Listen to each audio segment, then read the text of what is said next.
Krishna desires, whatever Krishna wants, automatically manifests. This is a feature of the Supreme Lord, that whatever he desires automatically comes into existence. He doesn't have to work. He doesn't have to do something to make things happen. He simply desires it, and his energy automatically takes care of manifesting it. There's a nice shloka in Śrīmad-Bhāgavatam that the desires of the Lord are automatically carried out by nature as a natural sequence of events. In other words, just like when the sun shines on the ocean, the water evaporates and forms clouds. It's not that the sun has to separately arrange to make clouds. Simply by the nature of the sun and the nature of the water, the ocean, the water evaporates and forms clouds in the atmosphere. The sun does not have to endeavor separately to create the clouds. Similarly, Krishna does not have to endeavor separately to do so many things. To create the material world, to emanate the spirit souls, to enjoy different pastimes in the spiritual world, to ultimately destroy the material creation when its time is finished. It's not like he has to do that, you know. It's not like he has to light the match that burns up the material world at the end of the universe. No. He simply wills it. He simply desires it. And automatically Lord Śiva and the material mode of ignorance carries out the destruction of the material world. He doesn't have to endeavor for it. So that's the real meaning of supreme controller. Simply by his desire, everything is going on. Now, number 51 is changeless. Krishna does not change his constitutional position, not even when he appears in this material world.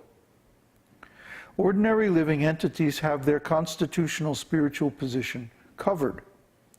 They appear in different bodies, and under the different bodily concepts of life, they act. But Krishna does not change his body. He appears in his own body and is therefore not affected by the modes of material nature. In the first canto, 11th chapter, verse 38 of Śrīmad-Bhāgavatam, it is stated that the special prerogative of the Supreme Controller is that he is not at all affected by the modes of nature. The practical example of this is that devotees who are under the protection of the Lord also are not affected by material nature. To overcome the influence of material nature is very difficult, but the devotees or the saintly persons who are under the protection of the Lord are not affected. So what need is there to speak of the Lord himself?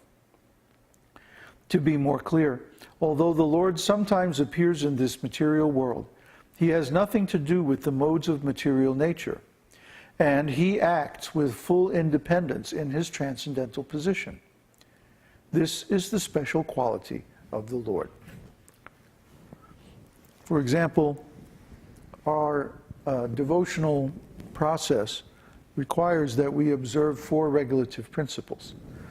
No meat eating, no intoxication, no illicit sex, no gambling. And many people in the beginning find it very difficult to observe these principles. And this is because they are still affected by the modes of material nature. Now, you cannot conquer the modes of material nature. Krishna's material nature is far stronger than we are. So if you are still in touch with the material nature, you're going to be affected by it. If you're still in material consciousness, if you're still identified with this body, if you're still projecting your identity on the false ego of I am Mr. So-and-so, I am the, director of such and such of this corporation or that business. If you're still thinking like that, then you are going to be affected by the modes of material nature. Because you are in the consciousness where these modes can affect you. You see? It's like if you're standing outside and it's raining, you're going to get wet. That's all there is to it. But if you come inside and get out of the rain, then you can stay dry even if it's raining very hard. Similarly, the devotees take shelter of the devotional service of Krishna, and because of this, they are in touch with the spiritual energy. They're no longer in touch with the material energy. Therefore, the material modes of nature don't affect them. This is very clear cut. Just like if you're swimming in the water, you're going to get wet. But if you come out and you sit in the sun, then you're going to dry off. So if you're in the material consciousness and you're identified with the material body, you're going to be affected by the material modes, and you will not be able to follow the principles of devotional service. But if you get out of the material consciousness and you go into the spiritual consciousness, where everything you do, everything you eat, everything you say, everything you think is connected with Krishna, then where are the material modes? Material modes cannot approach Krishna. They can't approach the Supreme Lord because he is situated in a transcendental position. You see? So if the devotee can attain the transcendental position simply by taking shelter of Krishna's name, well, what to speak of Krishna himself? Krishna himself is never affected by material modes of nature. He's always above them. He's always beyond any kind of material or temporal influences. This is the nature of the Supreme Lord. That's why he's supreme. You won't find this knowledge in any other spiritual path or religious process. Because only we are hearing from Krishna. Even some people, they claim to believe in Bhagavad-gītā, but if you question them about this philosophy, they can't explain it. Yet everything I'm talking about tonight is there in Bhagavad-gītā. Like you were saying today, you were reading Bhagavad-gītā, and you were discovering that within these apparently simple statements, there is incredible, profound knowledge there. You can take 2 or 3 words and study deeper and deeper and deeper and deeper. The meaning simply expands more and more. So this is Krishna. Krishna's words are apparently very simple. And some people try to read Bhagavad-gītā like a novel or something like that. Or actually more like a short story, because it's not very long.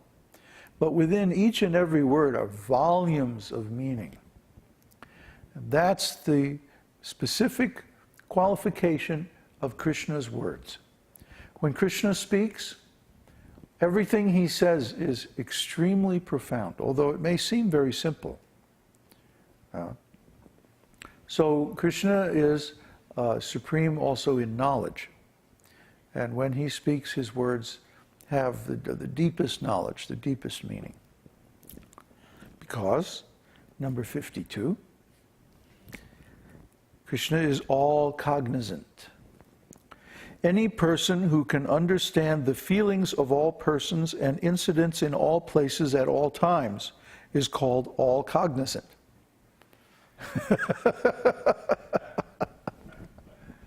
A nice example of the all-cognizant quality of the Lord is described in Śrīmad-Bhāgavatam, 1st canto, 15th chapter, verse 11. In connection with Durvasa Muni's visit to the house of the Pandavas in the forest. Following a calculated plan, cooked up by none other than Duryodhana and Sakuni, Duryodhana sent Durvasa Muni and his 10,000 disciples to be the guests of the Pandavas in the forest. Duryodhana arranged for Durvasa and his men to reach the place of the Pandavas just when the Pandavas' lunchtime ended, so that the Pandavas would be caught without sufficient means to feed such a large number of guests. Knowing Duryodhana's plan, Krishna came to the Pandavas and asked their wife, Draupadi, if there were any remnants of food which she could offer to him. Draupadi offered him a container. She had a special pot. Draupadi had a special pot, which I think she was given by Gauri, Lord Shiva's wife, this pot, that as long as she did not eat, that she could take an unlimited amount of prasad from this pot. She could serve unlimited number of guests from this one pot. Whatever she cooked would be inexhaustible until she herself ate. Then it would be finished. And she would have to cook again. So in this pot, they had served everyone. And after everyone was served, then Draupadi herself ate. So the pot was finished. But there was one little grain of rice. I guess he's going to describe that. Draupadi offered him a container in which there was only a little fragment of some vegetable preparation, and Krishna at once ate it.